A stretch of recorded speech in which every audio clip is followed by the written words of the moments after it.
Hello, I'm Dave Peach, and this is the Crawfordsville Peachcast, sponsored by Tri-County Bank, your community bank since 1892. See them in person or at tricountybank.net. Tri-County Bank, member FDIC, and equal housing lender.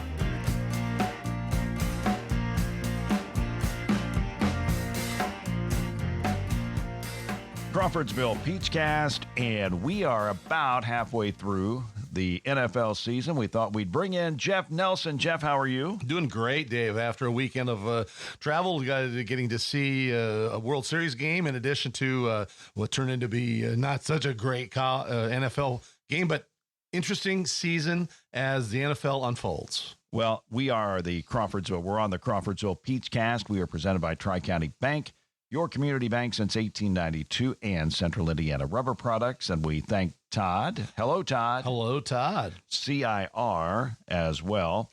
Jeff, you talked about your travels. You threw something in there. So along with traveling with the number one team for Fox Broadcasting, you threw a World Series game in there. So give us the last 6-7 days in the travels of Jeff Nelson. Well, it was right place, right time. Just being very lucky. It's happened a couple times for me with my adventures with Fox.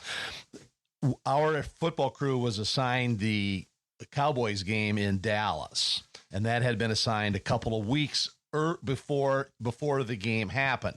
NFL and Fox, CBS does the same thing. All of the games, a lot of games are assigned before the season even starts, but not the crew. Then, depending on who's playing well, and especially when you're dealing with us in the A crew, and we can also get caught up in the flexing situation. We could have a game taken away, and NBC ends up with a different Sunday night game. An NFC game drops back into our lap. And so anyway, we usually know anywhere from 7 to 12 days out where we're heading for 7 to 12 days post. We're heading to the Cowboys game, and lo and behold, the Texas Rangers win the American League Championship Series on a Monday night, which is great, big upset, 5th seed in the American League, and all is going well. But then the next night, Arizona, the 6th seed in the National League, wins their second game in 2 nights in Philadelphia, the hardest place, the best home baseball field advantage in MLB right now. They beat the Phillies in a game 7 to go to the World Series, but they're the 6th seed. So now Texas ends up as the home seed. They get the better advantage. So they get the home field advantage. So the World Series, literally not knowing until Tuesday night that the World Series is going to start in Texas. Well, lo and behold, our crew is in Texas, is in Dallas for NFL. Kevin Burkhardt, who I work with, was gracious enough to say, you want to go to a World Series game? I said, well, of course I want to go to a World Series game. And that fit in because I could not get my college football game in on Saturday night because it was a late game, literally a late game, at 8 o'clock West Coast time, 10 o'clock start, Eastern time. I could not get back to Dallas on Sunday morning because we had an early game. So it was A plus B plus C plus D plus E plus F. And I ended up with a World Series ticket. Now it was fun. It was game 1. It was extra innings. It was a home run to tie it in the 9th and a walk-off home run in the 11th. It was a phenomenal baseball game in addition to being World Series game. Lots of fun, big crowd. Haven't been to a series game in a while. So there I am. And then on Sunday, I do an NFL game. And Kevin Burkhardt, he is normally the baseball host, but I think football pregame, postgame. But I think his football duties have been uninterrupted since he moved to the A crew last season. This is his second season with Fox with the A crew. His choice, his desire, and Fox also wanting to keep him every week on an NFL beat, keeping getting that presence. A few years back, Joe Buck would skip a couple weeks in October from his NFL duties and do the World Series. Kevin would skip 2 or 3 weeks of baseball to host pre and post game shows, just simply because the travel was just too iffy. When Kevin moved into the A crew, They moved Joe Davis to the play-by-play spot, but they wanted Kevin to be the pre- and post-game host. Kevin said, yeah, but I still want to maintain my presence on my football crew. So he has had to do a couple of overnight flights, on a private jet, which are very nice. I caught a ride with him last year on one of those, but he is doing football. So he got lucky that he had a baseball game on Saturday night in Dallas, and his NFL game 12 hours later was literally on the other side of the parking lot. Now, if the World Series goes to Game 7, that Game 7 will be Saturday night back in Texas, but the Cowboys aren't at home next weekend. Our crew's in Philly. So if it gets to Game 7, and as the podcast will have been broadcast once or twice and through the future, so everybody will know. But if it gets to Game 7, Kevin will end up in Dallas hosting the post-game show, because he will award the trophies, and the MVP awards and stuff like that, all the on-field things like that. So he won't get away from the baseball stadium until midnight or later on that Saturday night. He will have a plane waiting for him at DFW. Oh my! And fly to Philly, where he will then arrive at like 4:00 in the morning. Now, the good part there is we've got the doubleheader game 4 p.m. So he'll be able to get to the hotel, get a few hours of sleep. Yeah. But that's his schedule through the course of baseball is crazy. We'll talk more broadcasting. We'll also talk about what's happened on the field as far as the NFL, a little college as well. It's on the Crawfordsville Peachcast. Are you looking for great prices? Do you have a smartphone? Of course you do. This is Bria French. With Tri-County Bank's Merchant Discount Network, you can get discounts on food, entertainment, tools, and so much more. All you need is a smartphone and your TCB Smart Rewards checking account. Cost savings are only a click away. Terms and conditions may apply. Tri-County Bank, member FDIC, and equal housing lender.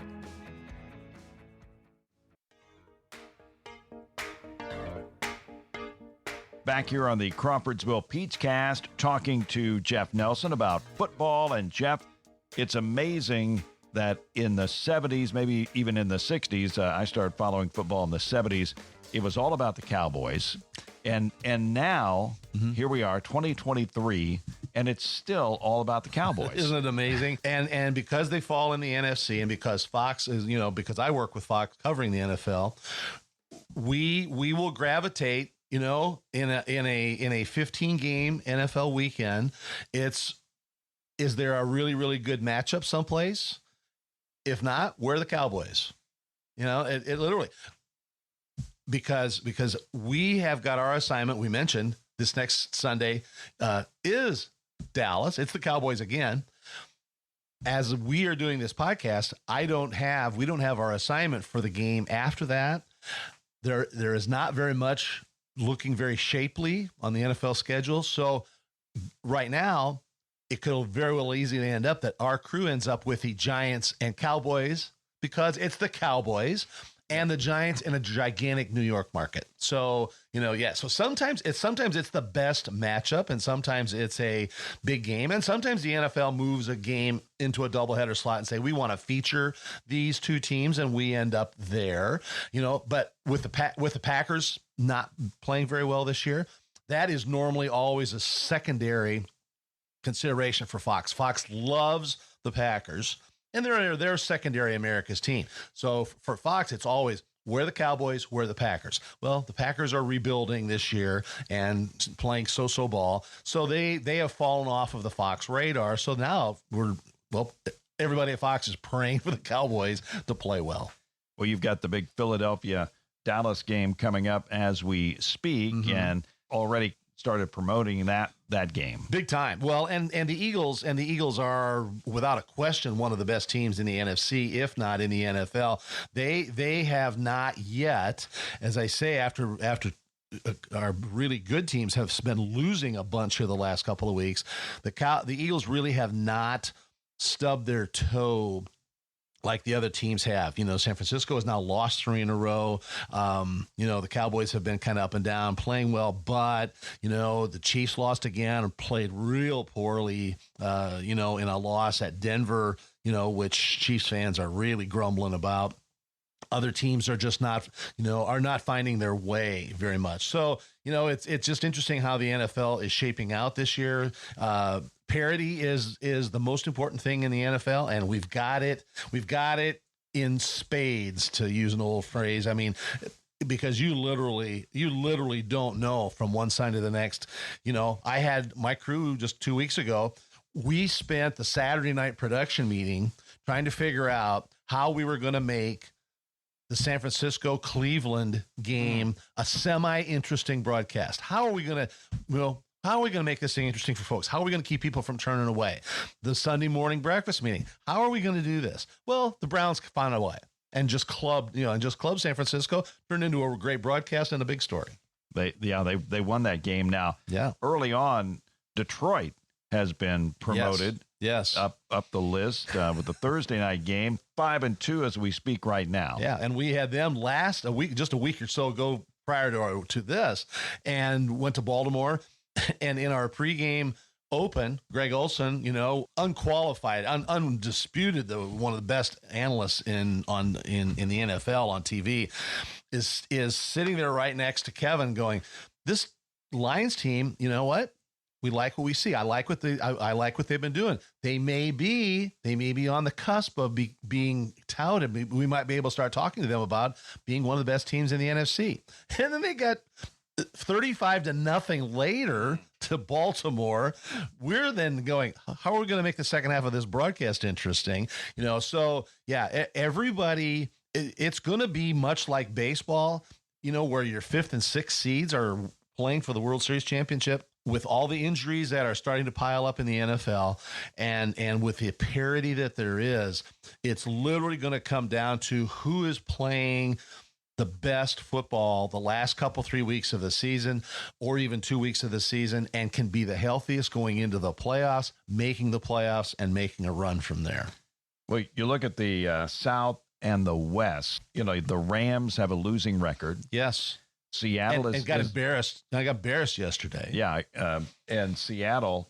Yeah, you were there, right? Yes. Yeah, Dallas got them pretty good. Seattle is 5-2, and then in the South, it's pretty much a 3-horse race there. Atlanta got embarrassed almost off the field and they're tied for first place.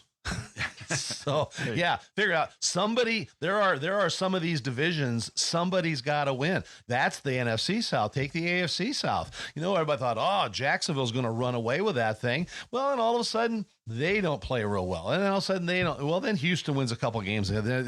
We'll see. Well, I think that the Houston and the Colts and Tennessee are all going to slide backwards enough because of all the other things going on with this season, that Jacksonville will still become the winner, but they got to play a lot better. They aren't going to win any playoff games playing the way they're playing.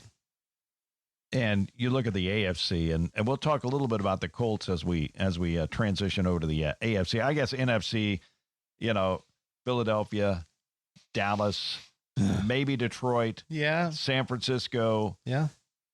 After that, it's really murky. Right. And we were starting to tout the Vikings going into last weekend, because they really played poorly the first 3 weeks of the season, and they played really well the next 3 games, and they were staying with inside of Detroit, staying with enough wins, maybe an NFC wild card. They lose their quarterback. Kirk Cousins is out with an Achilles injury. He's out for the season. And they have nothing left at quarterback. They've got a rookie. And somewhere sitting in, not even on their practice squad, is a guy who's taken some snaps in their system, and that's all they've got. And the best wide receiver in the NFL is on the injured reserve list already. So the Vikings, tell you what's going to happen with the Vikings. Just in trying to get rearranged, they're going to lose in the next 3 games. So, and there they sit. And we'll go to the AFC. Being here in Indiana, we follow the Colts, and I'm a broadcast geek, and I can't help but notice that Fox has been the network of the Colts. Of the Colts. That surprised all of us. We've our Fox brethren. I've gotten a lot of phone calls, from Fox crews going, "Hey, I need a stage manager. I need a so and so. I need a stats person or whatever." We found normally it's only 2 times a year, and now some of our Fox people who work with those games have gotten a lot more work. Now there's not going to be very many coming up. It's a big dose of Fox early, and I don't think you're going to see very many more Colts games on Fox. But there could be some, in the course of a flexing. That could happen, and at the end of the season, the last couple weeks of the season, lots of games are left open because the league parlays everything based on matchups and based on importance of games and things like that. So there's that possibility. But yeah, I know there's been a lot of Colts games on Fox. Jacksonville does look to be the class of the South. Yeah. Oh yeah, they've got the best quarterback situation. I mean, that's number one. Their defense is real solid. They have not been cut down by too many injuries as of yet. So yeah, I just think it's addition by subtraction. The other 3 teams just aren't good enough. I'm sorry, Colts fans. Whether it was the rookie quarterback or whether it's Gardner Minshew, this is a rebuilding year. Use it as a rebuilding year. Get better. Identify spots, fill those spots next year, and come back. I think the Colts are in the right direction. I think they're doing a lot of good things. There's just not enough pieces in the right places right now. When you look at the AFC East and the AFC North, 7 of the 8 teams have 4 wins. Right. I mean, this is it will change as the season goes on, but. We talked about the AFC East being a pretty good division. Well, Aaron Rodgers, of course, almost tragically was taken out early. The Bills are always there. Miami has really impressed. And in the AFC North, it is Baltimore that's leading. Exactly. And they have proven to be the class. And part of that is their defense, and is almost always there. The other Harbaugh, the non-controversial Harbaugh, has got been there a long time. It's the Baltimore way. It's the Ravens way. First they're going to stop you, and then they're going to beat you up a little bit, and then they'll figure out a way. I was very impressed with them a couple weeks ago when we had them at home, just taking the Browns or the Lions apart. It's a good Lions team. It is. It's a good Lions team. Could easily end up in the playoffs and could do some damage. But the Lions learned a few things about themselves. They got exposed, and a long time really good coach with a good assistant staff and the players in the right spot. They found the weaknesses. They found the Lions' weaknesses and exploited them immensely. It's just like the game I just finished. The Cowboys' major strengths played right into the Rams' major weaknesses, and that was the end of the story. It was a non-starter right from the get-go. Were you? I mean, Bill Belichick has been there so many years for New England, 6 Super Bowl championships. Without Tom Brady, it's been difficult. Yes, it sure has. But he gets an extension. Did that surprise you?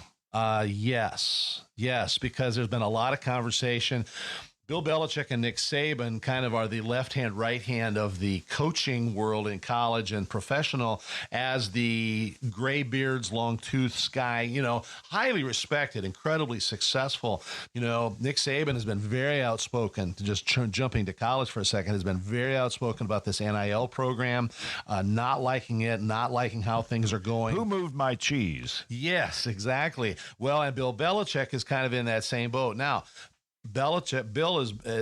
I thought that the Patriots and Bill Belichick would move away from Tom Brady fairly easily and fairly quickly. I've always maintained, and I am wrong. I'm more wrong than right, because I always thought that Tom Brady, an excellent quarterback, but became a spectacular quarterback because he was in the Bill Belichick system. He was in the right system, the right guy in the right place at the right time.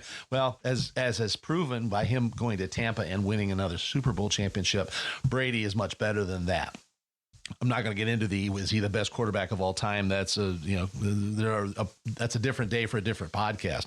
But the Patriots' inability to kind of resurrect themselves after Brady's departure has been real surprising to this guy. I thought that they would gather themselves back up.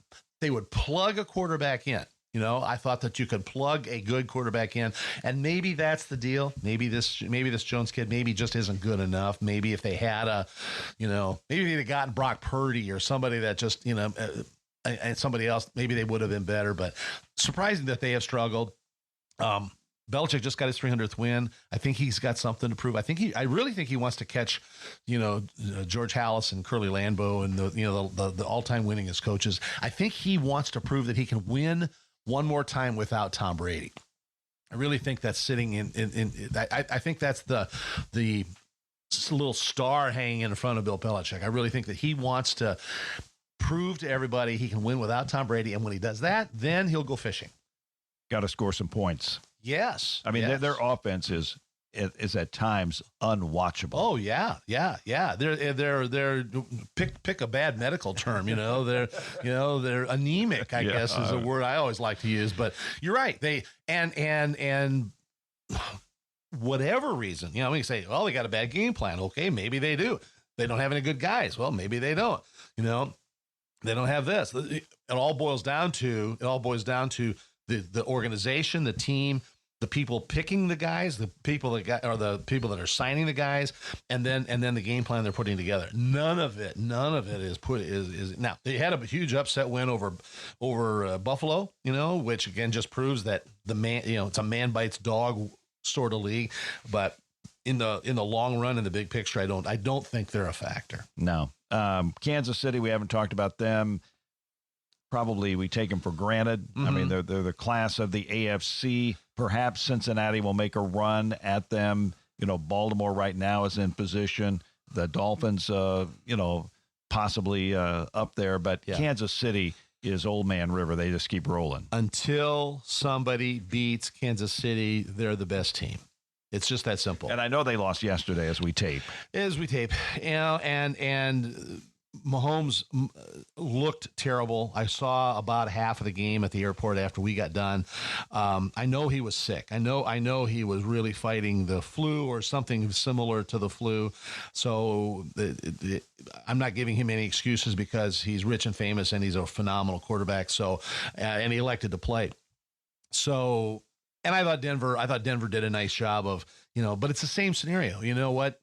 Even the Rutgers basketball, never any good, but they beat Michigan State or they beat Purdue or somebody. You're not giving Sean Payton any credit here, Jeff. Well, yeah, there's a lot of that's another story that will not and cannot be told. So, but Rutgers, there are those teams. Even the bad teams will rise up and beat a good team or beat a great team every once in a while. I think that's exactly what happened with that Denver thing yesterday. I don't think they're a very good team at all. And I think Sean Payton would be the first guy to tell you that. But right place, right time. It was snowy. It was cold. The Chiefs had a 3-game lead in that division, and they just I'm still trying to figure out, completely unrelated to it. But Friday night, I'm at the World Series, Game 1 in Dallas, and Travis Kelce is there. They show him on the big screen, and I think Fox showed him one time. So I'm thinking, okay, Travis Kelce is fine. It's fine. He was there, and Taylor Swift wasn't, which was really nice. I'm very appreciative of that. But then I'm thinking, why is he here? Not sure of any connection. I thought, well, wait a minute. Why is he here? I thought, well, okay, the Chiefs are on a bye. So he's got the free weekend. He can go wherever he wants. He's got lots of money and access to lots of planes. Yeah. No, they took off. They flew the next day in bad weather so he had to fly from Dallas to Denver. So I think they were distracted. I think they were distracted. I don't think the Taylor Swift thing is a distraction to that team at all. So I'm not using that. But Travis Kelce shows up at the World Series 48 hours before they are supposed to play a rival game on the road. So that's the way it works. Well, he must be a big baseball fan. let's leave it at that. Let's just leave it at that. But the bottom line is, it goes back to what we were just talking about. The Chiefs are the number one team in the AFC. I think they were distracted. They had a 3-game lead over everybody in the West. Even by losing yesterday, they still got a 2-game lead over everybody. So they can walk in their sleep to a playoff spot. And then it's just like we've seen. And I always look back many years ago. I always remember in hockey, the New York Islanders. First year they won the Stanley Cup. They were good. Then they figured it out, and they went like 60-22 and dominated, just swept through the playoffs and won the Stanley Cup. Huge deal. Great big deal for them. The next year, the whole team is back. They found out they didn't have to win 60 games to make the playoffs. So they took a lot of nights off. They won like 48 or 50 games and still smoked through the playoffs. Ended up doing that 3 more years. They ended up winning the Stanley Cup 4 years in a row, finding out that you can walk through the regular season. Once you get to the playoffs, you then turn it on. I think the Chiefs are at that spot, that where they can just get us to the playoffs and get us to the playoffs healthy. We'll take care of things from there. They probably want the games in Kansas City, though. Absolutely. Yeah, I mean, they want home court. Home field. Yeah, well, they've hosted the AFC Championship game like the last 75 years in a row. So, well, how about ratings? I assume NFL is doing fine in the ratings. It's the biggest dog. It's the biggest dog on the planet, you know. And I mentioned Taylor Swift, but it's just kind of crazy how marketing ties into other marketing. The NFL, if it's possible, can hook onto somebody else's coattails. I didn't think anybody would ever be able to say that the NFL hooked into somebody, but they hooked into Taylor Swift's coattails, and they're using, you know, and God bless it all. You know, that's what makes America great. You know, the Taylor Swift and millions of her fans who probably had no concept or care about football, or have a little bit of concept, you know, or interest in football. Now, I still maintain, and so do a lot of people that I know and respect a lot. We still maintain that the album she writes after she breaks up with Travis Kelce will be a bestseller, you know, and then shirt sales will fall off, but it's still going to be all part of a great big package. Yeah, ratings are not greatly improved, but you know, they're phenomenal as it is. All the top shows, all the top live shows are all NFL, you know, except for maybe a Final Four or a Game 7 of a playoffs. Yeah, the buzz is there though. That helps. Yes. Same scenario. You know, all of a sudden there's all kinds of interest. Cleveland's not playing so well, then they beat San Francisco. Now they get real competitive. Now all of a sudden Cleveland gets another win. They're a game out of a playoff spot. You know, the Baltimore, you know, going, yeah. Boom. All of a sudden they smoke a couple teams and they're playing real well. You know, the Vikings, poor start. Great. Now what are you going to do? The Colts, you know, kind of an up and down, but there's that gigantic parity in the NFL. And they got it right. They got it right 60 years ago.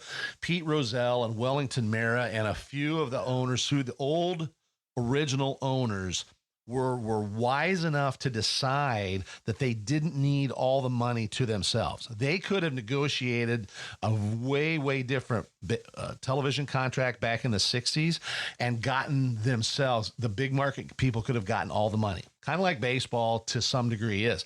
Those guys said no. They took the money and made it a collective thing, and everybody got the same amount of the TV pie, and that's how it has all stayed the same.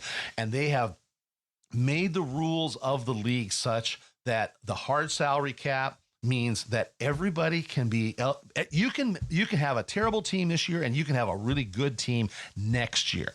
So yeah. It's not like the Cubs, you know, they say, the old joke about, just wait till next year, when they really meant, well, wait till 7 years down the road when our farm teams, you know, when our AA guys and our AAA guys finally make it. No, in the NFL, you can be horrible this year, sign a quarterback, draft a kid from Georgia, you know, or something like that, and all of a sudden, you're one step out of the playoffs. So that's what makes the NFL so great, because everybody knows that even the teams that they say, they're not very good, they can win a game. They can win, all of a sudden they win 2 games, and all of a sudden they're going, we're only a game out of the playoffs. Let's go for it.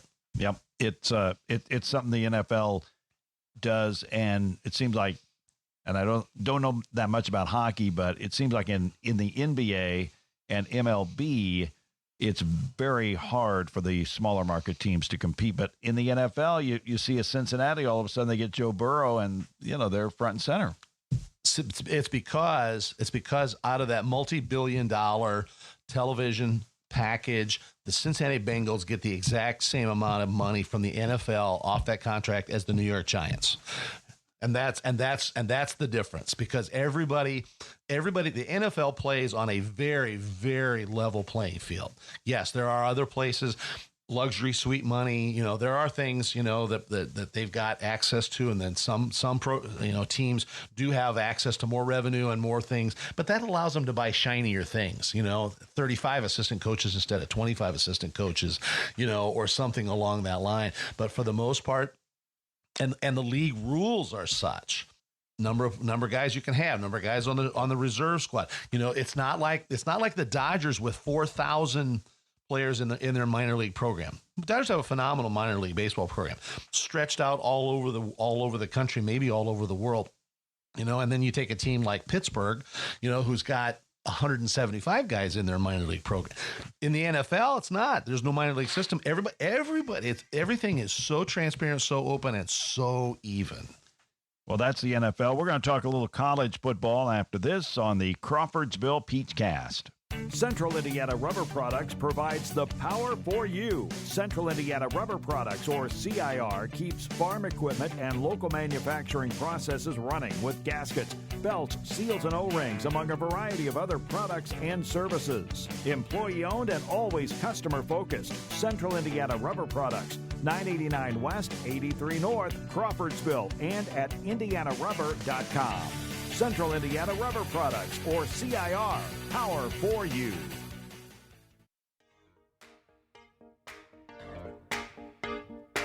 Back here on the Crawfordsville Peachcast with our good friend Jeff Nelson. Jeff, what do you think about the Peacock Network and the Purdue Boilermakers? A couple of key games were on Peacock only. We go back to the NFL. They protect the local markets. In this situation, college football is not protecting the local market. No, they are not, and that's all part of this whole thing. You and I talked extensively before we started the recording for the podcast.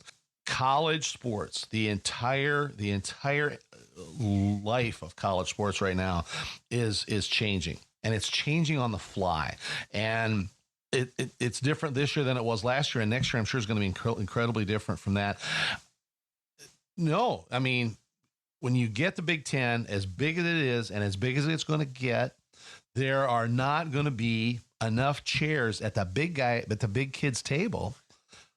I'm sorry, Purdue and Indiana and Rutgers and Maryland, and it's just going to end up where this is the way it's going to be. You want all these games on television, and absolutely needs to be that way.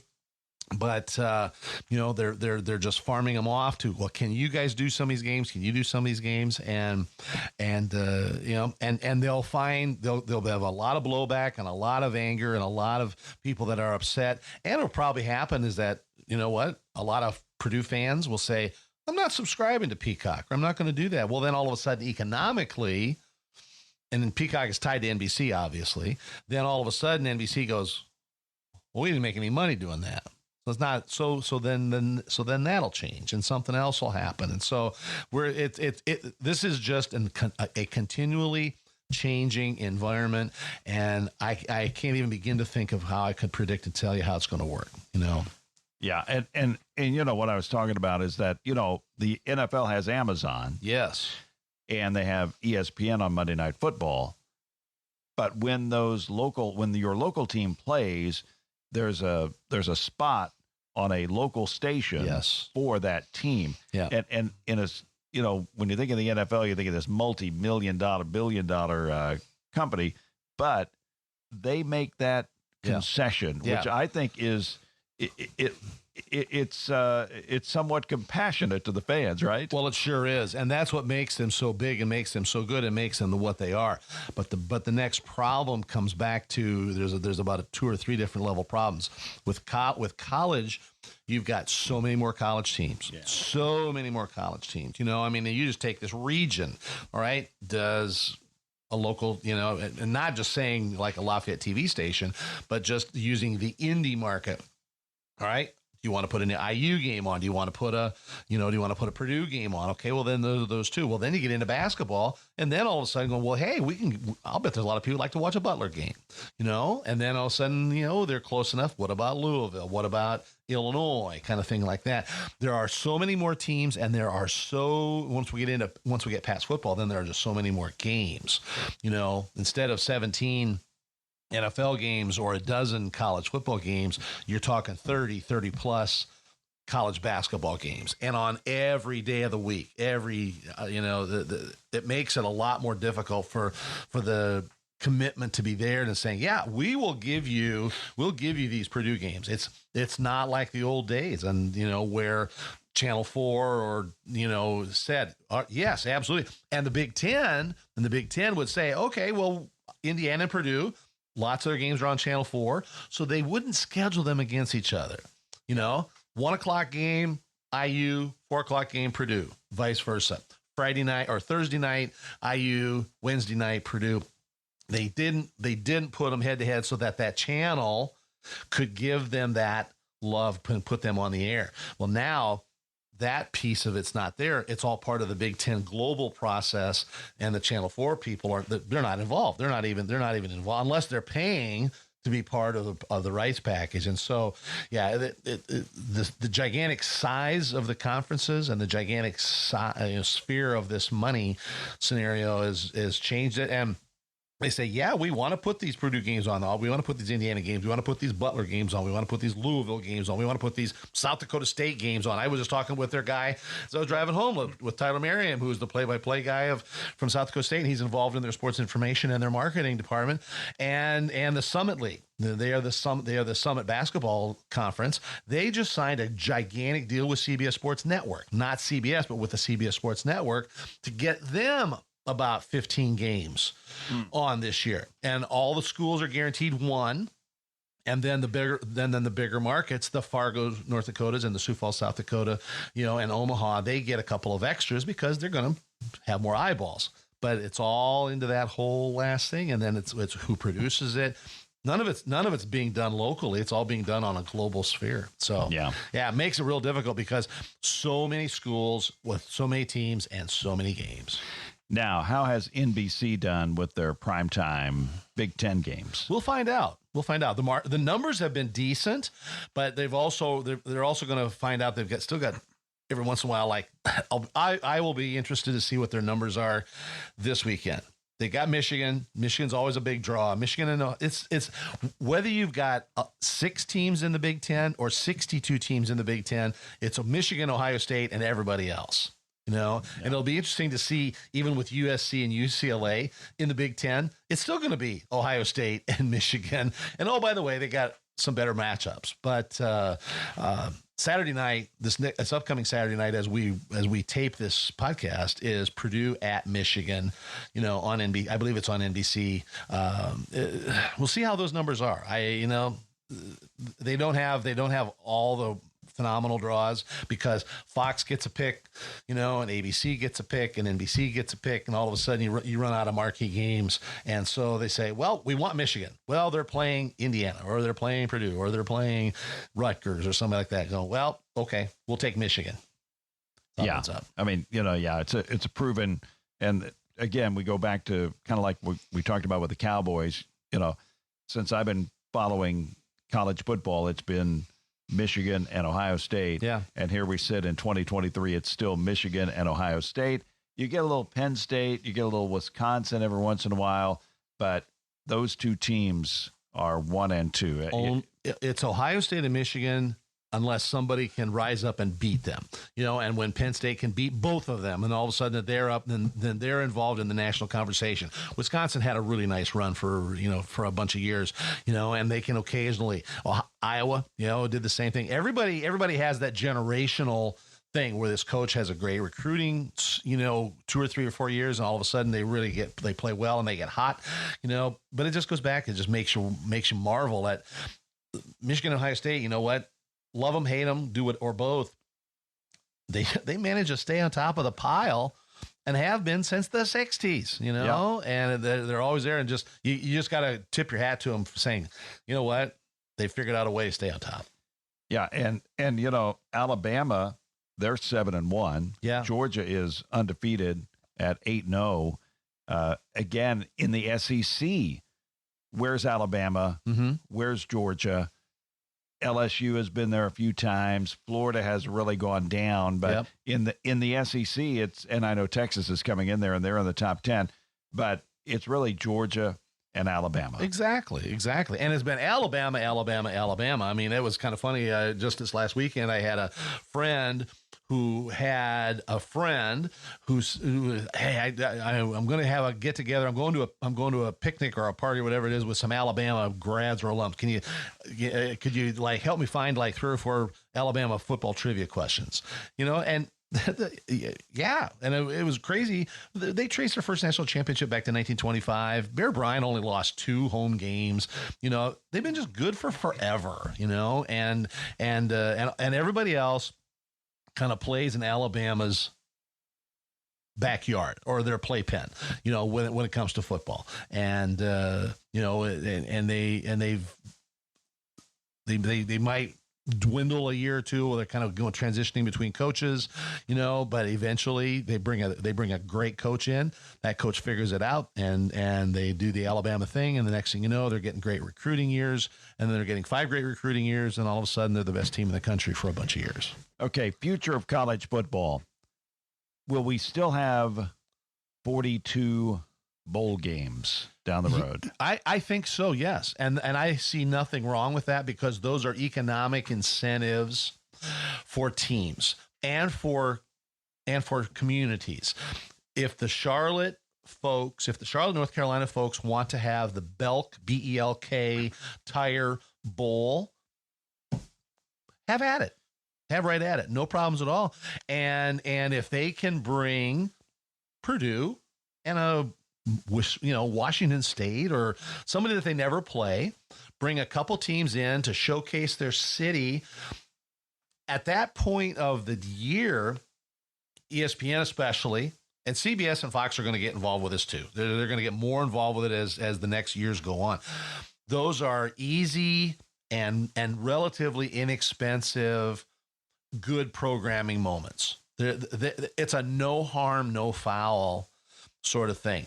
The major bowls are going to get tied into or more into the national championship picture, but they have been, and they may just, that will stay there. Yep. But all the other bowls, it's a reward, because when the Big 10 turns into the Big 18, and again, Purdue and Indiana and Rutgers and Maryland and all, when the best you can hope for is to finish with a winning record or a 6-6 record and a bowl game. There you go. So that I think those bowls, as long as they maintain economically viable, they absolutely will stay there. And that's fine. Jeff, it seems that the national playoffs have really been incorporated into the bowl system, and that will expand next year when they go to 12 teams. And I think that's, going back to your question about are the multitude of bowl games good? Yes, they don't do any harm. I think that the playoff people need to include the end of the year major bowls and incorporate those into the playoff structure, because that Cotton Bowl, Rose Bowl, Orange Bowl sort of thing, they happen late enough, and they always involve the best teams, the top teams, the conference champions or the conference runners up or something like that. I think those major bowls need to be part of the playoff structure, so that, because you don't want those major bowls to be thrown away from the playoffs, so that now on New Year's Day you end up with 2 6-6 teams playing in the Rose Bowl, because all the conference champions are holding off for the playoff games. So I think that those major bowls would be well advised, and the people running because when it expands to 12, you're going to have, but now part of it, you're going to have home fields. in that first round, some teams are going to get home fields. I think that some bowl people, they'll certainly look at it, whether or not it'll happen. But for example, if Ohio State is hosting a first round playoff game next year, I'm not talking about this year. This year's a whole, same as always. There's only 4 teams and away you go. But next year when there's 12 and Ohio State, let's say they don't make the top 4 and make a bye, but they're going to host a game. Why not tie a bowl entity into that? The Columbus people can get involved with it. It would be a way to market it, unless they just say, no, we're Ohio State and we'll sell this thing as is, and maybe that'll happen. But the semifinals, the quarterfinals and semifinals played at neutral sites, I think really could be well off to blend themselves in, going, hey, it is the national semifinals and it's the Orange Bowl, and rotate them. The Orange Bowl, the Peach Bowl, the Sugar Bowl, the Cotton Bowl, the Fiesta Bowl, all of those, because like I said, they're either going to have to play at a different time, which will take away from the luster of the January 1st part of it. But I think they can combine them and do some good things. So are you saying that the teams will host a bowl? Host a game. They're going to host a game. They're going to host a playoff game. Yes. The way the current structure is of the college football playoff next year, when they go to 12 teams, the top 4 teams will get a bye. And then 5 through 12, 5 will play 12, 6 will play 11, They'll play at the 4 home sites. They will play the 5, 6, 7, and 8 teams will host a playoff game. Wow. Yeah, that's the current scenario. But the 1 through 4 will not host. No. They get a bye. They get a week off. That's the best part about that. And then one will, and I don't know if they're going to reseed or if they'll have a direct line, but anyway, then you'll have 4 quarterfinal games. And those games will all be at neutral sites. And those are the games that I think should tie into bowl games. Got it. And if I'm the Cotton Bowl, if I'm the Fiesta Bowl, even the Rose Bowl, if I'm anybody, I really want to I'll tie into a semifinal game, even if it's played on January 7th, 8th, or 10th. And the national semifinals, the national championship game is going to be a standalone game, which you don't need a sponsor for that. You don't have to say it's the Rose Bowl and it's the national championship game, but everybody else can be tied into that. Make a few bucks. Got a big stadium, go ahead and do it. My advice would be to tie them together. And kind of putting it all together, the NFL, pretty steady over the years, mm-hmm. and very successful. Right. College football, all over the place. I mean, how many playoff structures, how many different organizations, and, mm-hmm. and the constant state of flux as far as the conferences, which is now, I think, accelerating, but still successful. So they're both still successful, even though one is like steady Eddie and the other one is like, what do they say, herding cats? Yeah, it is. But the scenario there is that in the NFL, you've got 32 teams, 32 organizations, and the money is spread out very evenly, and everything goes that way. And in college football, you've got the big 32, who are trying to make all the money. It's just all, again, it all comes back to the stuff made out of green. It's all about this money. The South Dakota States, the Butlers, the Northern Kentuckys, the Western Kentuckys, none of those people, they don't see any of that kind of money. That they will continue to, live year to year and off of ticket sales and T-shirt sales and those sorts of things like that. Those big television checks never show up at their doors. Well, it is always fun to talk with you, Jeff Nelson, talk about football, television, broadcasting, and we always get some great insight into what's going on in the world of football, and eventually we'll talk about basketball. A lot of it coming up. I know as we get ready to as we're putting this podcast together, I know my first high school girls basketball game is coming up in just a couple of days, and so and I know that the college basketball season is is starting to rear itself up. There'll be a lot of great matchups in the preseason before conference play starts, and it's always fun. There's just a lot of stuff going on, and away we go.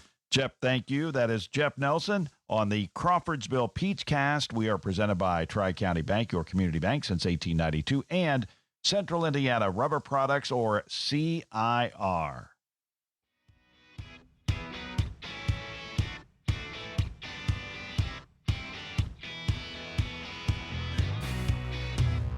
Thanks for listening to the Crawfordsville Peachcast, sponsored by Tri-County Bank, your community bank since 1892. Tri-County Bank, member FDIC, and equal housing lender.